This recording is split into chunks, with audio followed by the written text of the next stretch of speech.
Psych2Go is a digital media organization dedicated to raising awareness about mental health by presenting psychological concepts in ways that are simple, relatable, and easy to understand.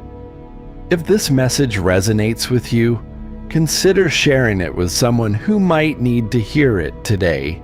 If you've ever cried during a commercial, or felt tears forming while listening to a song, or found yourself emotional because someone said something genuinely kind to you, you are not broken, and you are not too sensitive.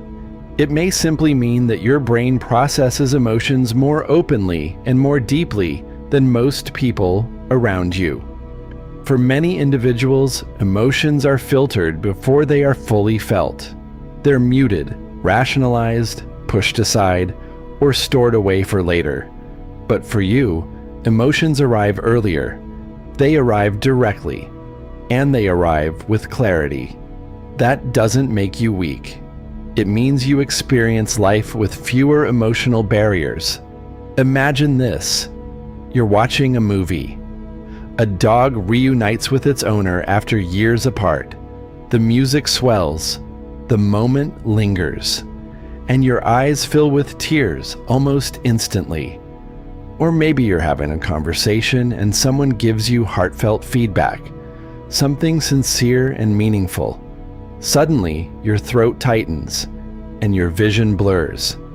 People look at you and ask, "Are you okay?" And you are.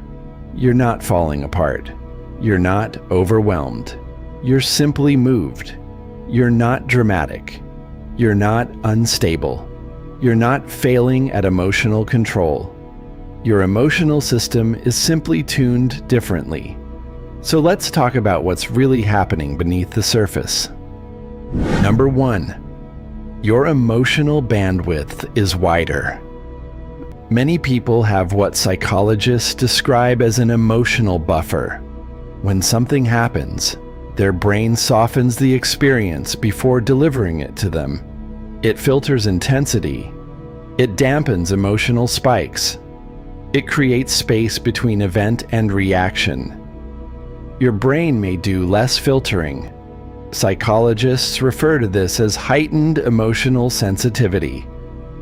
It means your nervous system registers emotional information more quickly and more vividly. Subtle tone shifts, facial expressions, pauses in someone's voice. Your brain notices them almost immediately. Small moments can carry deep emotional weight for you, not because you're exaggerating them, but because you're perceiving more detail than others realize is even there. Research suggests that around 15 to 20% of people experience emotions more intensely than average. These individuals often detect emotional subtext, shifts in atmosphere, and underlying meaning that others completely miss. You're not just feeling more, you're noticing more. And awareness is not a flaw. Number 2. Your tears are release, not breakdown. There's a common belief that crying easily means something is wrong, but in many cases, the opposite is true. When you cry, it's rarely about one isolated moment. Your brain is connecting layers, old memories, current stress, subtle triggers, unresolved emotions, and bringing them to the surface all at once. Psychologists call this emotional accumulation. Small triggers release larger emotional builds that have been forming quietly in the background. Your tears are not random. They are your nervous system clearing emotional buildup. Studies show that crying activates the parasympathetic nervous system, the part responsible for calming and restoring the body. It can lower stress levels and regulate emotional overload. In simple terms, crying isn't your system failing, it's your system resetting. Of course, emotional expression is healthiest when it feels relieving rather than overwhelming. And if your emotions ever feel unmanageable or constant, seeking support is important.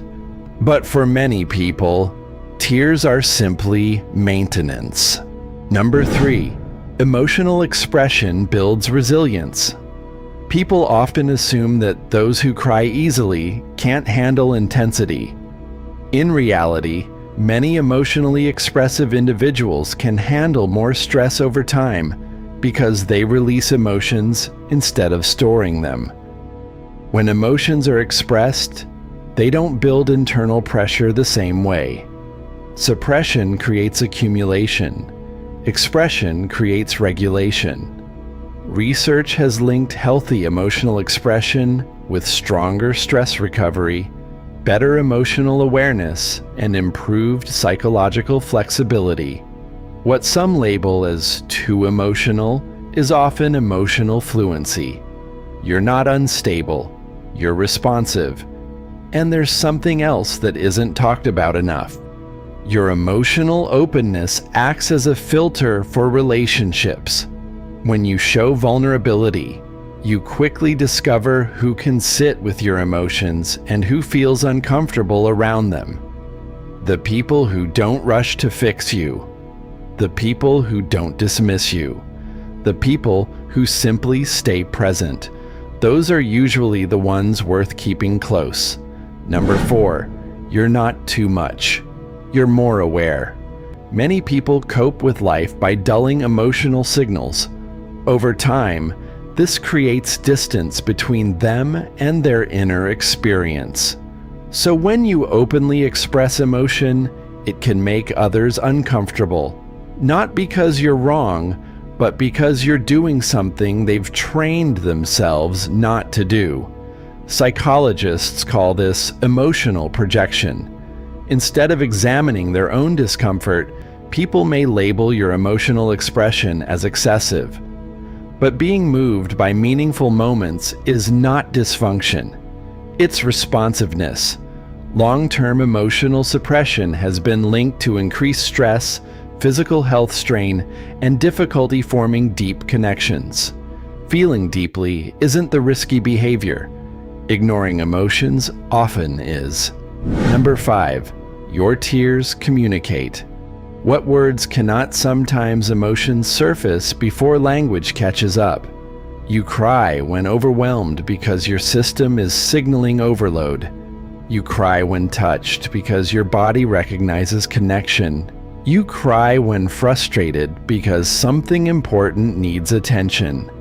Tears are information.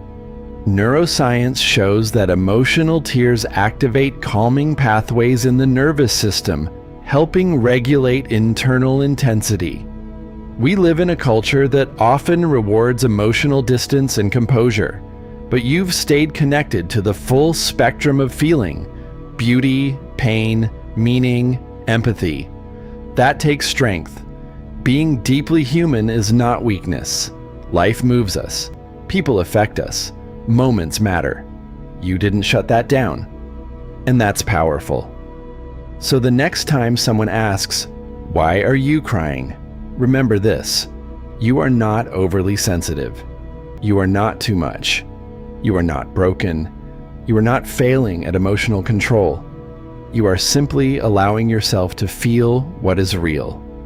While others numb themselves, you stay connected, and that is courage. So tell us, are you someone who cries easily and embraces it? Or are you someone who rarely cries at all? Let us know in the comments. And if this resonated with you, consider subscribing for more psychology-based insights. Thank you for watching. We'll see you next time.